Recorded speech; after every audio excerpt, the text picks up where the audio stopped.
Assalamualaikum warahmatullahi taala wabarakatuh. Selamat pagi untuk anak-anakku kelas 11 UTKP. Hari ini kita ada pertemuan 4 jam pelajaran dimulai pukul 7.30.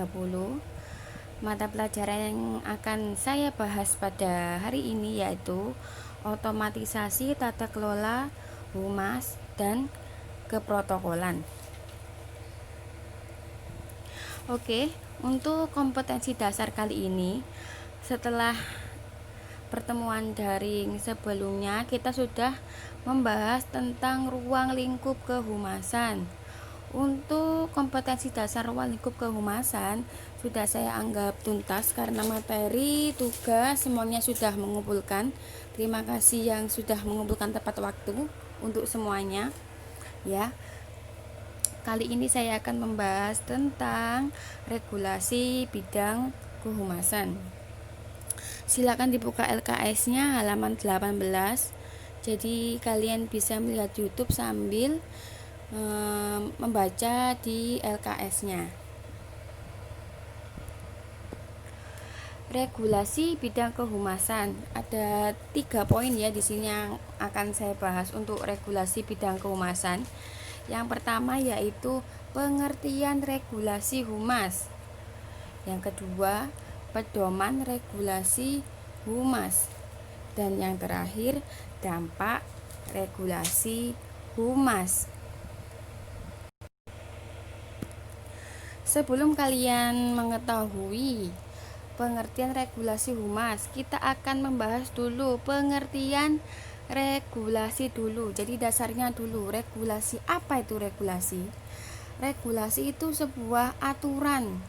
Ya, saya tekankan lagi untuk regulasi itu aturan. Aturan apa, Bu?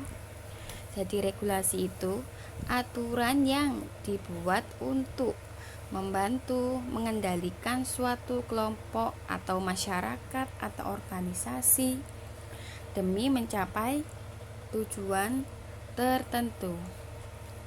Jadi ini pengertian regulasinya dulu, saya tekankan lagi. Regulasi itu aturan yang dibuat untuk membantu mengendalikan kelompok, organisasi, perusahaan, dan lain-lain untuk mencapai tujuan tertentu. Kemudian humas. Nah, untuk pengertian humas sendiri sudah dibahas pada kompetensi dasar sebelumnya. Humas itu usaha untuk mempengaruhi masyarakat melalui komunikasi secara timbal balik dalam rangka memperoleh kerjasama dalam upaya pencapaian tujuan organisasi atau perusahaan.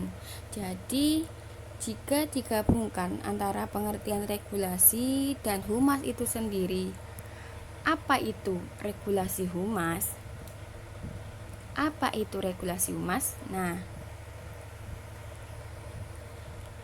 regulasi humas adalah suatu cara atau aturan untuk membantu mengendalikan suatu kelompok masyarakat demi mencapai tujuan tertentu dalam bidang kehumasan. Bidang kehumasan itu apa saja, Bu? Bidang kehumasan bisa dilihat lagi pada kompetensi dasar yang pertama. Silakan dibuka buku catatannya.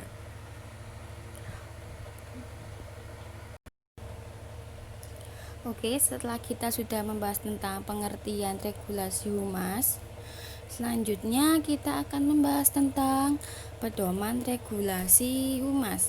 Untuk pedoman regulasi humas bisa kalian lihat pada LKS halaman 18 dan 19. Itu bisa kalian baca. Itu ada peraturan pemerintah, ada peraturan menteri, di situ semua sudah yang mengatur tentang regulasi kehumasan. Oke, saya lanjut untuk dampak regulasi humas. Dampak regulasi itu pasti ada dua, yaitu dampak itu pasti ada dua, ada yang positif dan negatif. Untuk dampak yang positif, yang pertama yaitu sikap profesionalisme semakin dijunjung tinggi oleh humas. Yang kedua, menjadi penyambung antara perusahaan dengan masyarakat umum dan sebaliknya, antara masyarakat dengan perusahaan.